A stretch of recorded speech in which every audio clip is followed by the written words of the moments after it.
Boa tarde, amigos. No Evangelho de João, capítulo 8, Jesus já é envolvido com as autoridades religiosas de Jerusalém em uma polêmica muito forte, e essa polêmica estava centralizada na pessoa dele. Na pessoa dele e no que ele fazia e falava. Mas é difícil dizer se o problema mais agudo se situava no que ele dizia ou em quem ele era. Ali em João, capítulo 8, no verso 12, ele diz: Eu sou a luz do mundo. Quem me segue não andará em trevas, mas terá a luz da vida. Essas e outras palavras de Jesus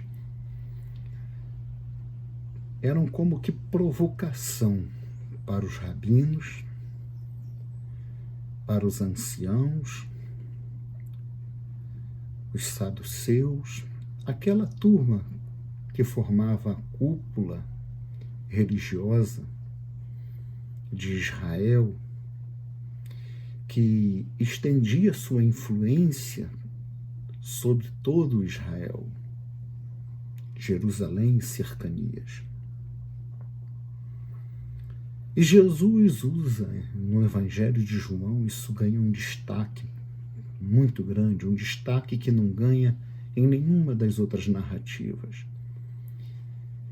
O fato de que Jesus usa expressões que o relacionava diretamente com tudo aquilo que remetia a pessoa dele ao Deus de Israel, ao Deus revelado no Taná. E isso,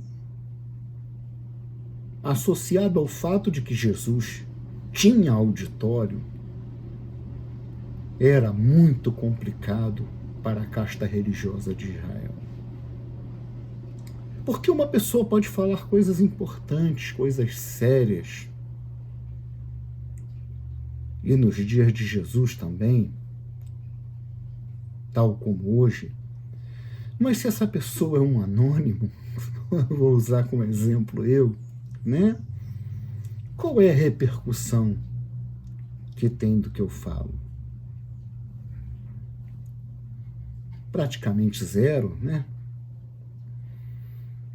Eu olho os vídeos que eu posto a 58 visualizações. Mas o que é visualização? Alguém pode chegar lá, clicar, olhar 2 minutos, e já vi que esse cara vai encher o saco, e desliga, e de repente fica cotado como visualização. Mas quantas pessoas de fato assistem os vídeos todo?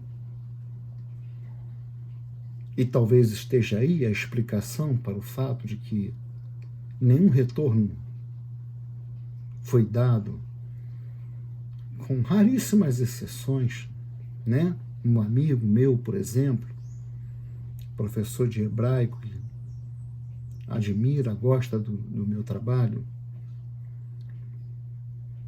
mas seria diferente, né? Seria diferente se eu fosse um desses youtubers, videomaker, sei lá como é que se pronuncia, o que quer dizer isso, pessoas que trabalham no YouTube produzindo vídeos e tem 5, 10, 50 mil seguidores, né? Tem 200 mil visualizações em poucos dias. Jesus se enquadra nesse aspecto. E as palavras de Jesus caíam nos ouvidos das pessoas e atraía a atenção das pessoas, prendia as pessoas a ele. E as palavras de Jesus penetravam o coração dessas pessoas. E aqui nesse texto diz: e falou-lhes, pois, Jesus outra vez, dizendo: eu sou a luz do mundo, quem me segue não andará em trevas, mas terá a luz da vida. Olha, se você voltar ao Bereshit, ao Gênesis, lá no início da narrativa, no capítulo 1 e 2 do Gênesis, está lá dizendo: no princípio criou Deus os céus e a terra era sem forma e vazia, e havia trevas sobre a face do abismo. E o Espírito de Deus pairava sobre a face do abismo, e disse Deus: haja luz. Então a gente vê ali a presença de trevas e luz. Ingenuamente poderíamos entender isso aí como a referência a ambiente iluminado com ambiente de luz apagada no escuro. Não. Eu, pelo menos, não entendo assim. Alguns dão a entender que eu sou meio exagerado, faço minhas próprias ideias, crio minhas próprias doutrinas. Não sei se você concorda com isso. Não sei nem se você me assiste por inteiro. Mas a verdade é que em Gênesis, deixa eu marcar aqui para ficar mais fácil de eu abrir de novo. Em Gênesis capítulo 1 e 2, no capítulo 1 de Gênesis,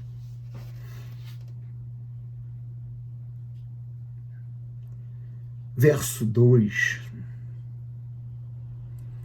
após dizer que a terra era sem forma e vazia, diz que havia trevas sobre a face do abismo. Já de longas datas eu me perguntava, mas por que não diz escuridão?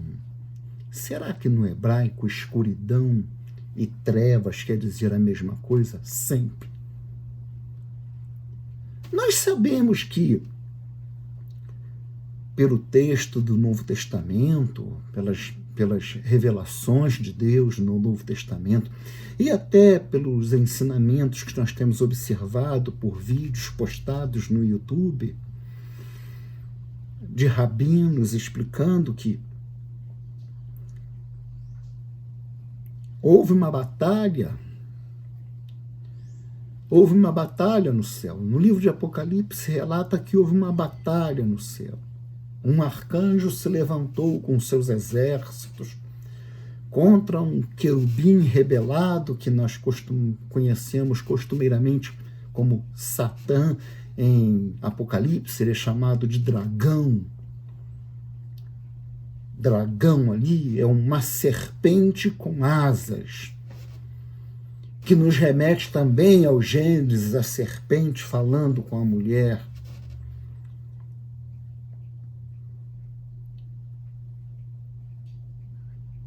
E essa história nos diz que muitos creem até que o Gênesis aqui trata de uma forma um tanto limitada do que de fato deveria estar nesta revelação. Que no princípio, ou em um princípio, ou seja, antes desse princípio, existiu algo, aconteceu algo, houve algo. Teria havido uma primeira etapa de formação. Mas diz aqui que havia trevas e Deus falou que houvesse luz. Ele disse: Deus, haja luz, e houve luz. E viu Deus que a luz, que era boa a luz, e fez Deus separação entre a luz e as trevas. Deus fez separação.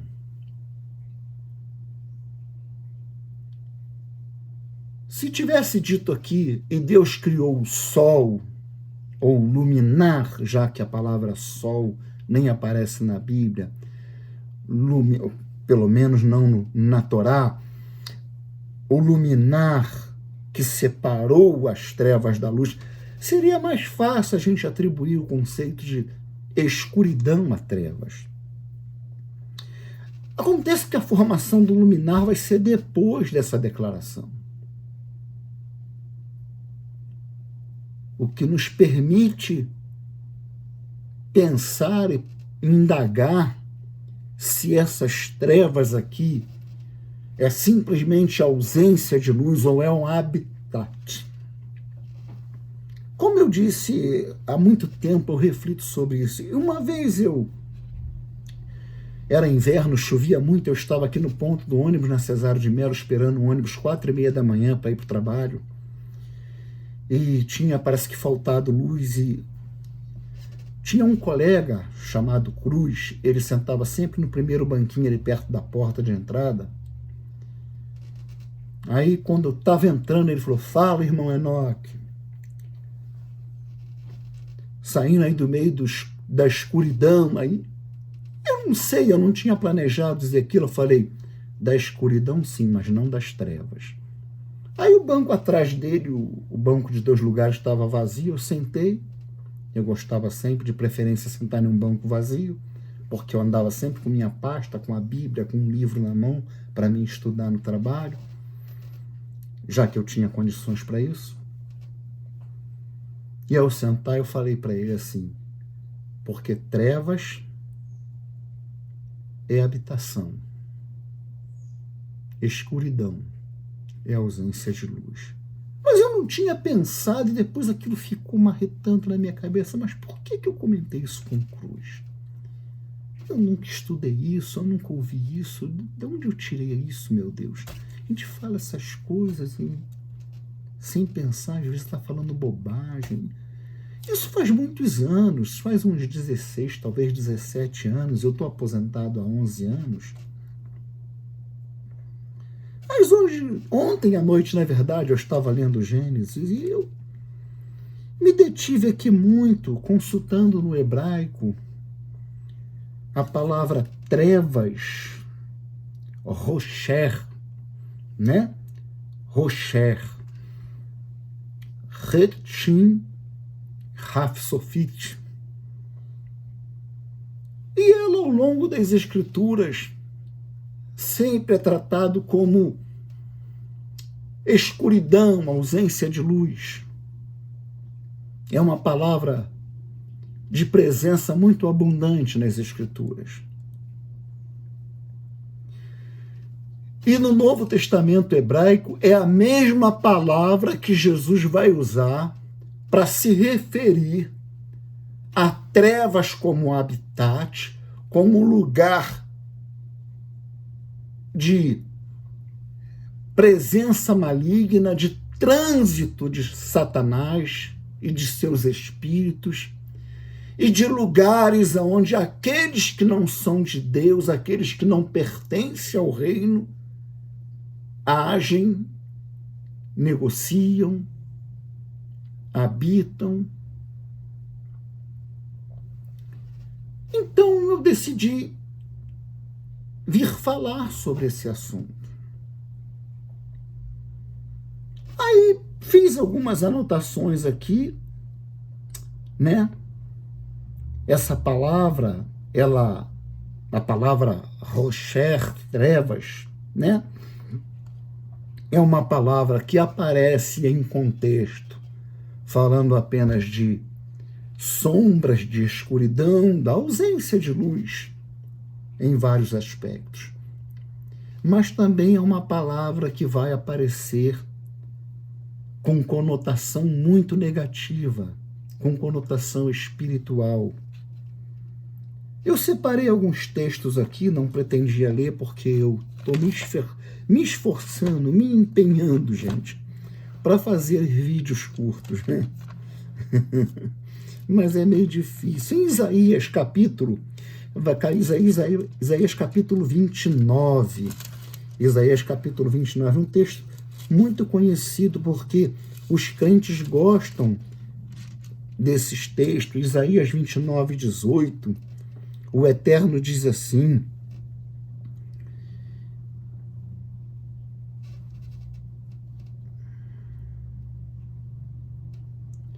e naquele dia os surdos ouvirão as palavras do livro, e dentre a escuridão e dentre as trevas, os olhos cegos as verão. E dentre as trevas, os olhos cegos a verão. Esse texto é um texto em que Deus está falando contra a infidelidade de Judá.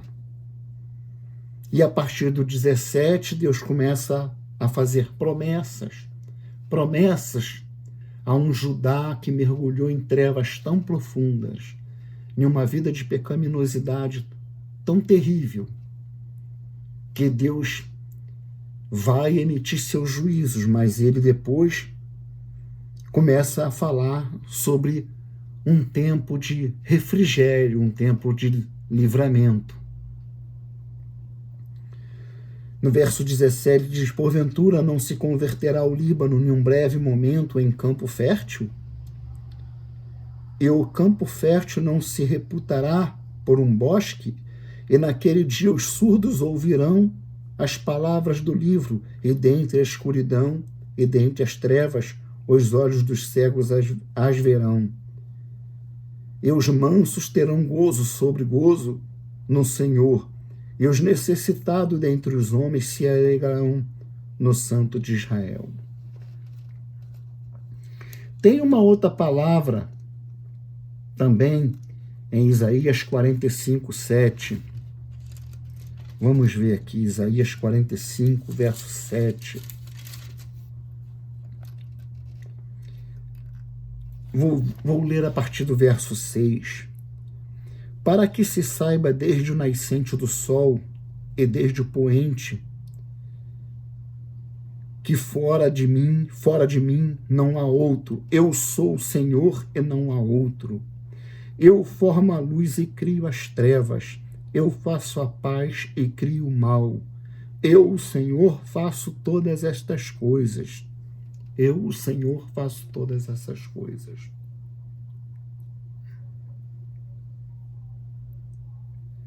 Essa palavra trevas, como eu disse, ela vai ser usada por Jesus não como referência comum de ausência de luz ou de um estado sombrio momentâneo, mas Jesus vai destacar que as pessoas que estão andando em trevas estão em estado de total perdição. E a coisa fica muito pior quando Jesus se dirige a eles, a liderança maior de Israel, aqueles homens que se apresentavam todos os dias com toda a sua indumentária, com todo o seu aparato, os sacerdotes, os anciãos, que se destacavam por suas vestimentas, que tinham momentos certos para fazer orações eloquentes, parando em momentos, em lugares especificamente escolhidos. Hipócritas, Jesus os chama de sepulcros caiados. Jesus disse: vocês vivem em trevas e fazem as obras próprias dos que estão em trevas, porque vocês fazem as obras do vosso pai, o diabo.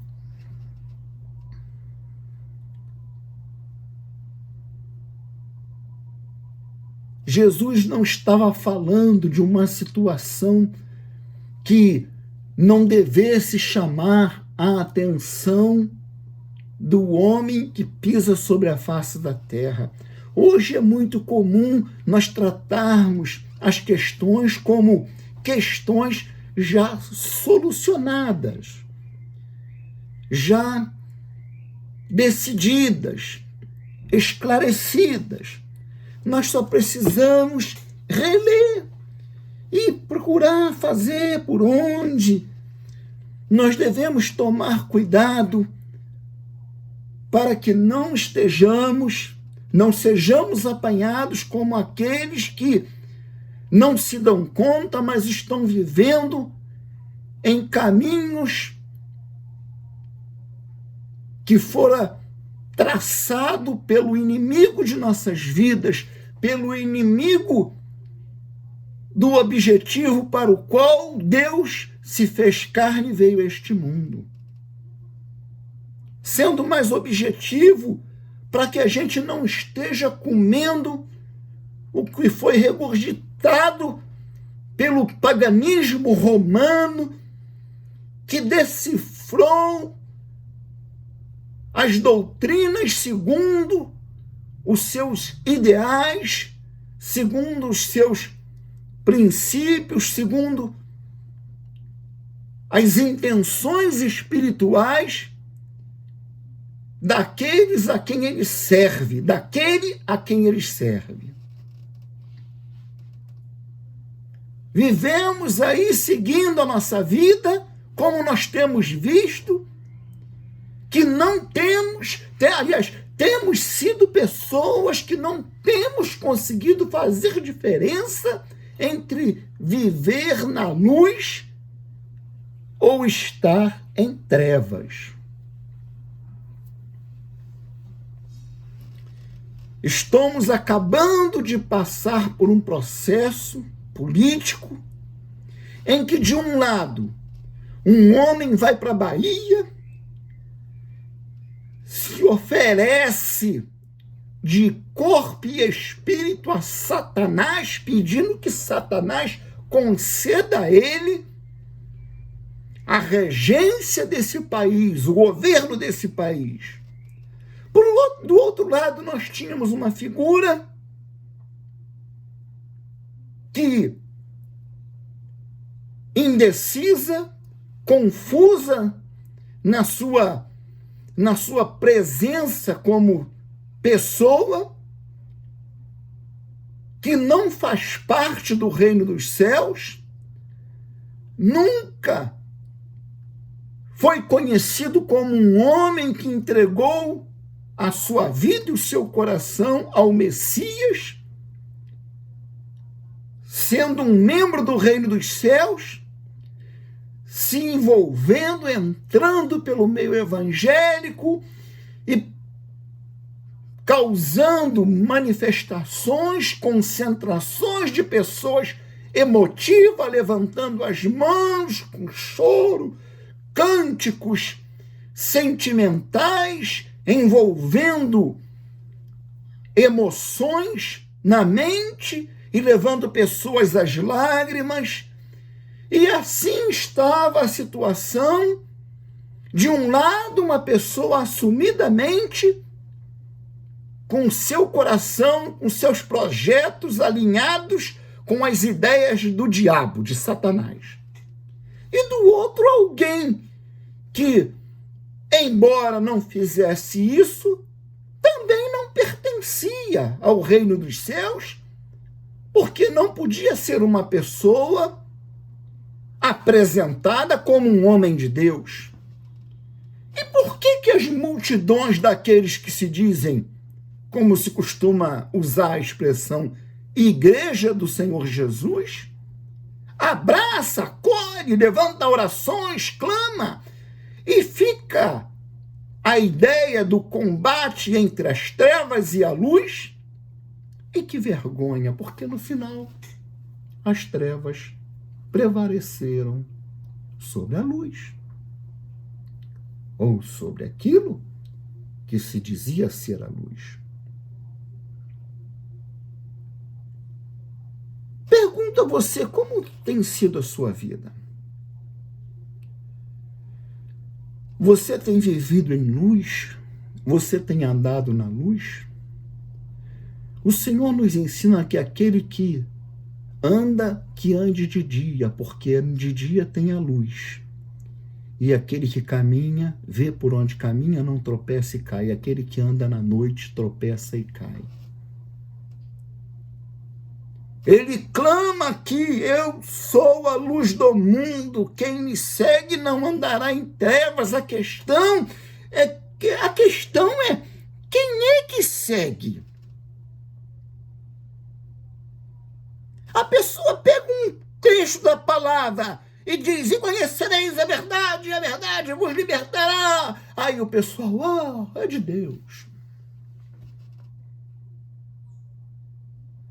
Mas antes do 32 tem o 31, que diz assim: e Jesus dizia, pois, aos judeus que criam nele: se vós permanecerdes na minha palavra, verdadeiramente sereis meus discípulos. E aí é que ele completa: e conhecereis a verdade, e a verdade vos libertará. Mas antes disso, precisa permanecer na palavra de Deus. Aí é que está o problema. Só permanece na palavra de Deus quem é de Deus. No verso 47, no mesmo capítulo, ele diz: quem é de Deus, escuta as palavras de Deus. Por isso vós não as escutais, porque não sois de Deus. Jesus não tem meias palavras. Dizendo de forma mais objetiva, com Deus não tem meios termos, não tem meias palavras. Então você, meu amigo, minha amiga, olhe bem, veja como que você anda. O que te satisfaz?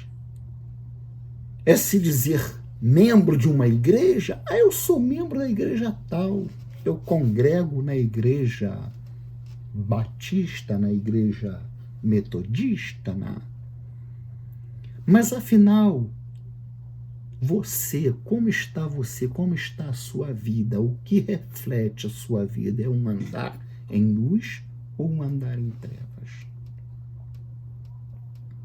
Porque, como eu disse, com Deus não há meio termo.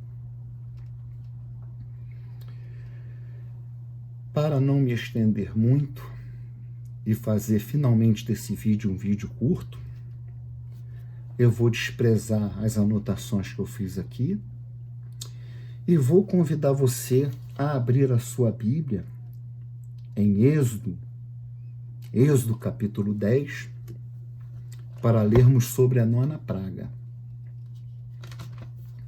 Êxodo capítulo 10. Deixa eu ver se está marcado aqui. Não. Está marcado outra coisa. Êxodo capítulo 10, verso 21. Deus diz a Moisés: então disse o Senhor a Moisés: estende a tua mão para o céu, e virão trevas sobre a terra do Egito, trevas que se apalpem.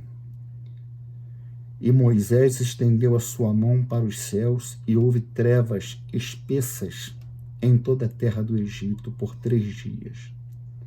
Não viu um ao outro, e ninguém se levantou do seu lugar por 3 dias. Mas todos os filhos de Israel tinham luz em suas habitações. A terra é a mesma. O país é o mesmo, o Egito. Israel está lá na sua terra, território de Gozem.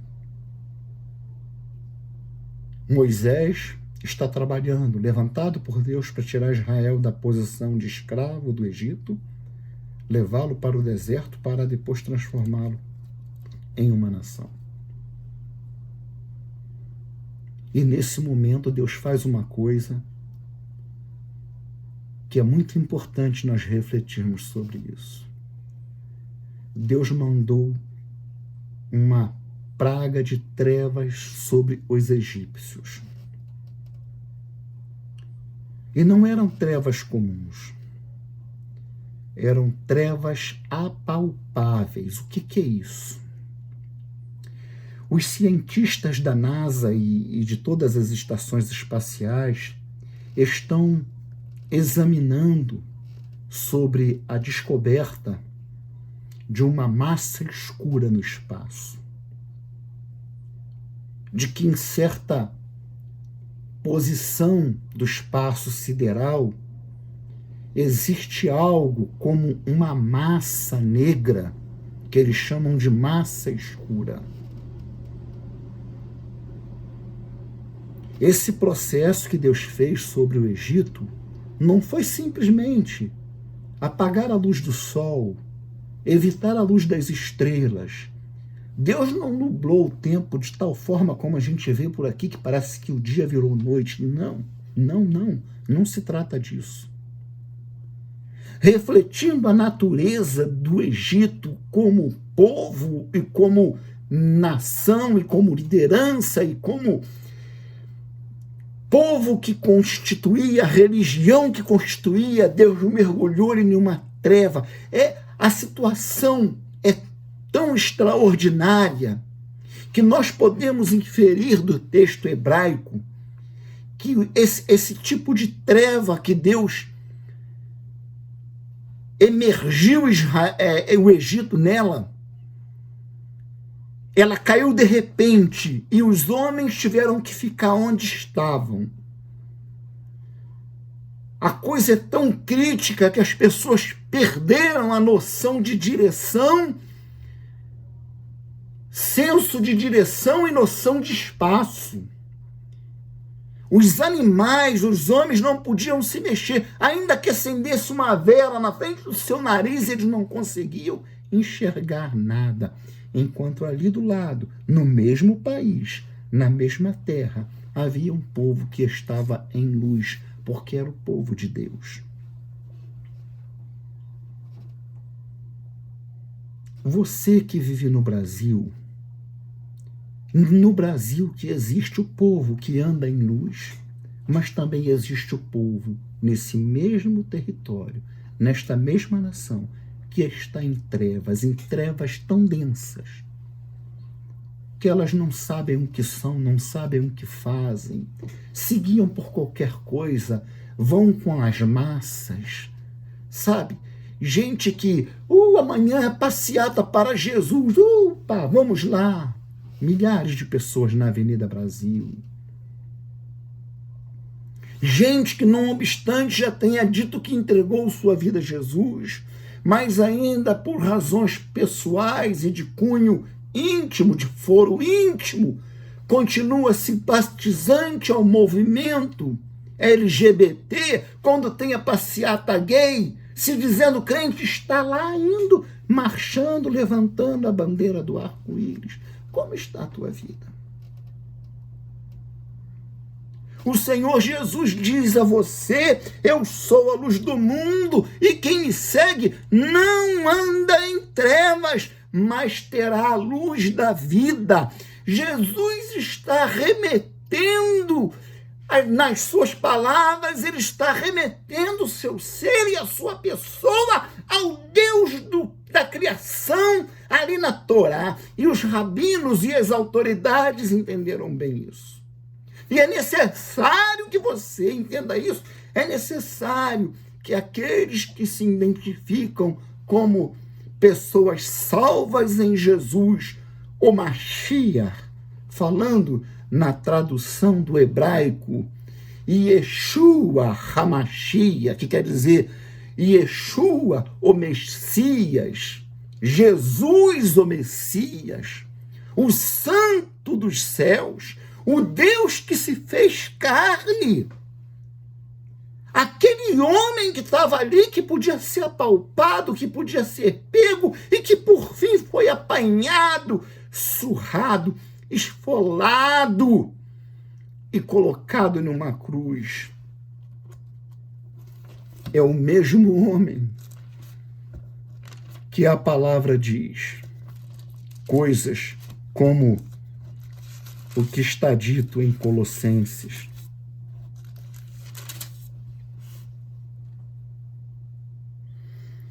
Colossenses capítulo 2.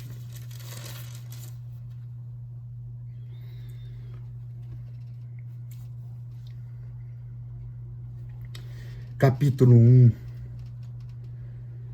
Porque nele foram criadas todas as coisas que há nos céus e na terra, visíveis e invisíveis, sejam tronos, sejam potestades, dominações, principados, tudo foi criado por ele e para ele. E ele é antes de todas as coisas, e todas as coisas subsistem por ele. Em uma determinada era das discussões sobre a encarnação, discutiu-se, ora, se Jesus é o Deus que se fez carne, então ele, como homem, era aquele que estava aqui controlando todo o cosmos, controlando toda a criação, porque se ele não estava fazendo isso, significa que o trono estava vazio e quem estava controlando o universo?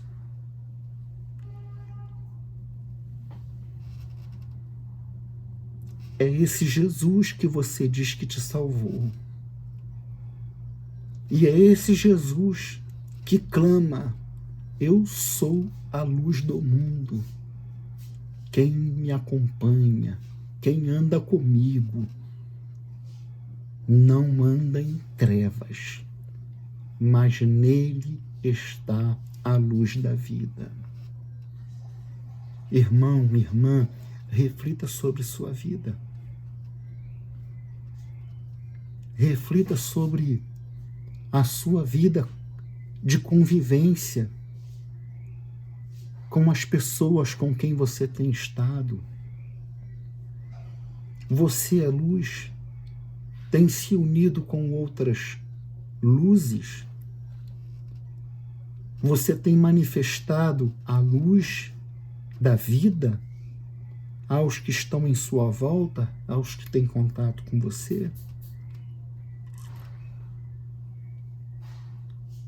Eu fiz várias anotações aqui sobre a palavra ofel, que também é escuridão. E são duas palavras que ensinam muito no texto hebraico. Rosher e ofel. Ofel.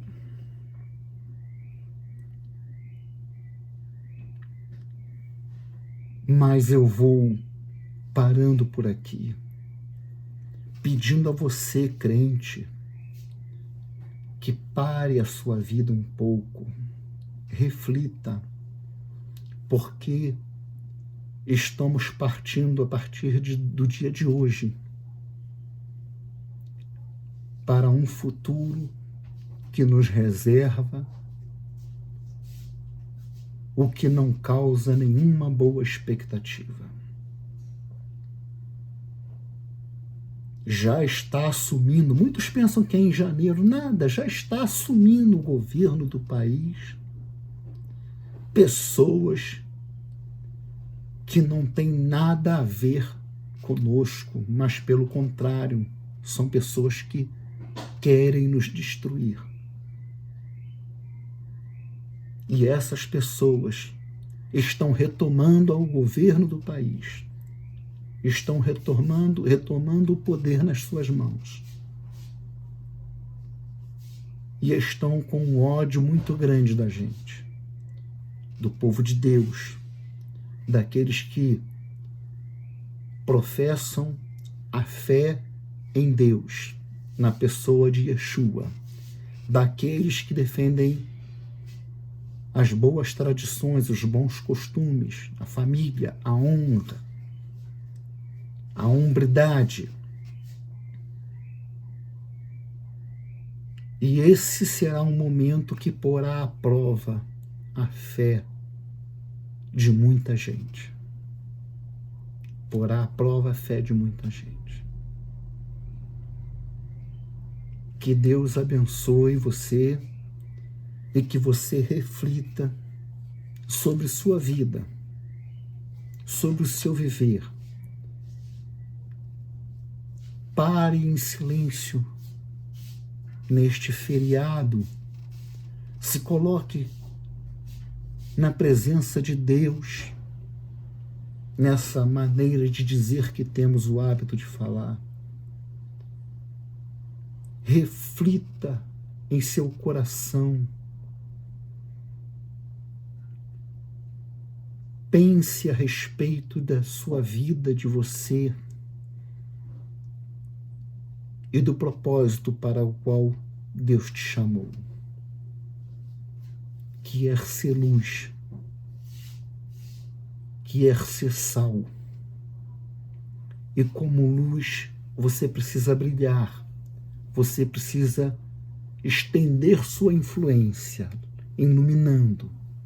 Como sal, você precisa se desmanchar, você precisa desaparecer, para que sua presença possa ser sentida pelo paladar, ou seja, você tem que alcançar o interior daqueles que são alvos da sua missão. Então nós estamos aí diante de uma situação, nesse momento, para mim e para aqueles que, como eu, vivem o verdadeiro reino dos céus, constrangedora.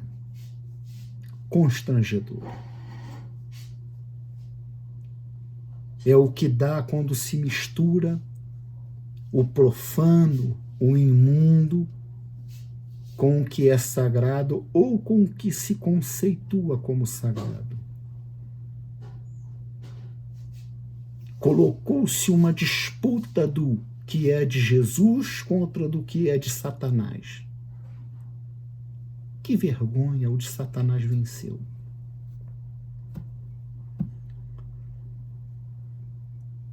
Que você possa refletir